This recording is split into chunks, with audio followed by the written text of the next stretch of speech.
Assalamualaikum warahmatullahi wabarakatuh. Perkenalkan, nama saya Yuniatila Simpu dengan NIM E2812129, mahasiswa Fakultas Pertanian Universitas Tadulako. Baik, di sini saya akan menjelaskan sedikit tentang siklus fosfor.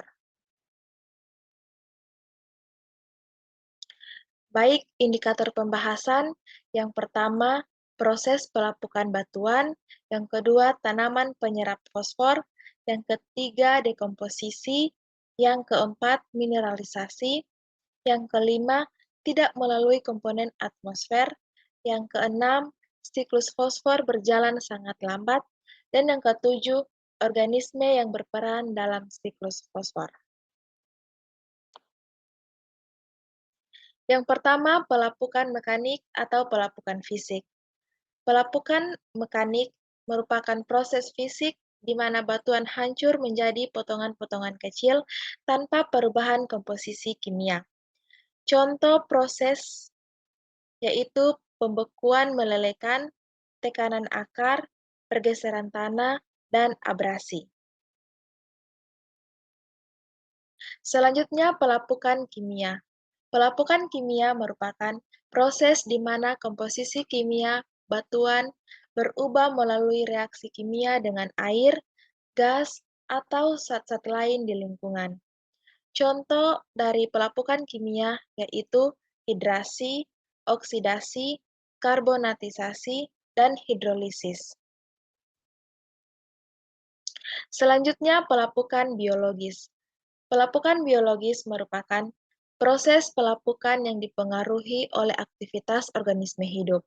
Contoh dari pelapukan biologis yaitu pelapukan yang disebabkan oleh akar tumbuhan, mikroorganisme, atau organisme lain yang menghasilkan asam organik untuk melarutkan mineral dalam batuan. Beberapa tanaman memiliki kemampuan yang berbeda dalam menyerap fosfor dari tanah. Berikut adalah beberapa contoh tanaman yang dikenal memiliki kemampuan baik dalam menyerap fosfor, seperti tanaman kacang tanah. Kacang tanah memiliki sistem akar yang luas dan efisien dalam menyerap fosfor dari tanah. Yang kedua, kubis.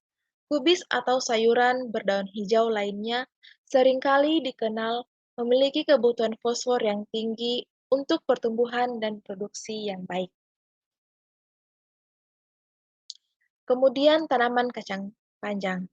Tanaman ini termasuk ke dalam jenis tanaman yang bisa menyerap fosfor dengan efisien. Kemudian kentang. Kentang juga membutuhkan jumlah fosfor yang cukup dalam tanah untuk menghasilkan umbi yang baik. Selanjutnya dekomposisi. Dekomposisi fosfor mengacu pada proses alami di mana fosfor yang terperangkap dalam organik seperti sisa-sisa tanaman, hewan mati, atau limbah organik lainnya, dilepaskan kembali ke lingkungan dalam bentuk yang dapat digunakan kembali oleh organisme hidup. Ketika organisme mati atau limbah organik terdekomposisi, mikroorganisme menguraikan senyawa organik kompleks yang mengandung fosfor menjadi bentuk yang lebih sederhana seperti fosfat. Selanjutnya, fosfat itu sendiri adalah bentuk utama yang dapat diserap oleh tumbuhan untuk pertumbuhan dan metabolisme mereka. Kemudian mineralisasi. Mineralisasi adalah proses dalam siklus nutrisi di mana fosfor yang terperangkap dalam materi organik seperti sisa-sisa tanaman, jasad organisme, atau limbah organik lainnya, diubah menjadi bentuk anorganik yang dapat digunakan kembali oleh tumbuhan. Proses mineralisasi melibatkan aktivitas mikroorganisme seperti bakteri dan fungi. Mereka memecah senyawa organik kompleks yang mengandung fosfor menjadi bentuk anorganik, khususnya fosfat. Fosfat adalah bentuk yang dapat diserap oleh tanaman untuk memenuhi kebutuhan nutrisi fosfor mereka. Fosfor dalam siklus alaminya tidak melibatkan komponen atmosfer seperti nitrogen yang ada dalam siklus nitrogen. Fosfor dalam siklusnya tidak mengalami fase gas atau ada dalam bentuk secara signifikan terlibat dalam perpindahan antara udara dan tanah. Siklus fosfor terutama terjadi di daratan dan perairan. Fosfor ditemukan dalam bentuk fosfat di batuan, tanah, air, dan organisme hidup. Proses siklus fosfor melibatkan pelapukan batuan fosfat, penyerapan fosfat oleh tumbuhan, transfer melalui rantai makanan, dekomposisi bahan organik, dan kembalinya fosfor ke lingkungan melalui limbah organik dan siklus dekomposisi. Nah, ini adalah gambar dari siklus fosfor.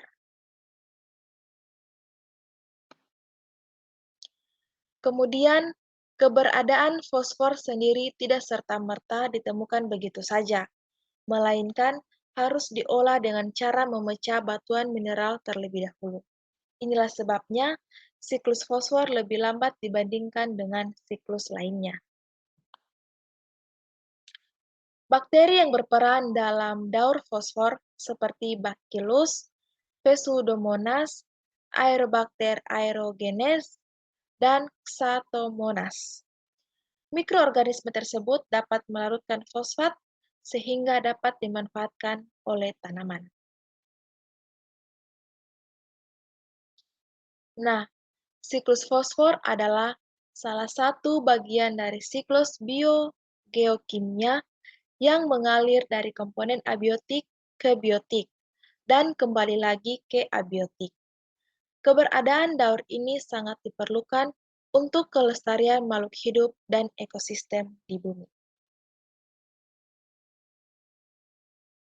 Baik, demikian penjelasan mengenai siklus fosfor.